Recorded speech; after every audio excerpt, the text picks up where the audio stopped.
కేజీఎఫ్తో link అయి ఉంటుంది ఈ సినిమా. యష్ కూడా ఈ సినిమాలో ఉంటాడు. ఇలాంటి చాలా న్యూస్లు బయట స్పెక్యులేట్ అవుతూ ఉన్నాయి. వాటిలో ఎంతవరకు నిజం ఉంది, ఎంతవరకు అబద్ధం ఉంది?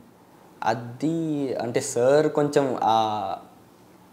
కలర్ గ్రేడింగ్ అని ఇదంతా సేమ్ ఉండడం వల్ల మరి వచ్చేమో కానీ కేజీఎఫ్కి సలార్కి లింక్ లేదన్న. Separate franchise. సార్ కూడా చాలాసార్లు క్లారిఫికేషన్ ఇచ్చారు, కాకపోతే కొంచెం లేట్ అవ్వడం వల్ల అది అందరికీ పాకేసింది ఇప్పుడు. అంతేగాని కేజీఎఫ్ సలార్ అసలు లింక్ లేదు. 2 డిఫరెంట్ మూవీస్ ఇవి. ఓన్లీ నీ షూట్ టైంలో లేవు, నీ షూట్ లేని టైంలో కూడా ఏమైనా సెట్స్కి వెళ్ళడం జరిగిందా?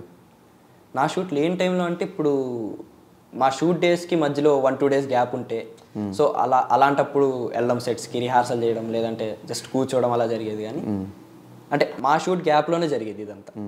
ఎవరెవరితో కాంబినేషన్ సీన్స్ ఉన్నాయి? మాకు ఈశ్వరీరావు మ్యామ్తో ఉంది, అదే ప్రభాస్ గారి మదర్ క్యారెక్టర్, తనతో ఉంది. సాంగ్లో ఉంటుంది. సో తనతోనే, మిగతా అంతా మేము ఇద్దరం ఉంటాం అంతే.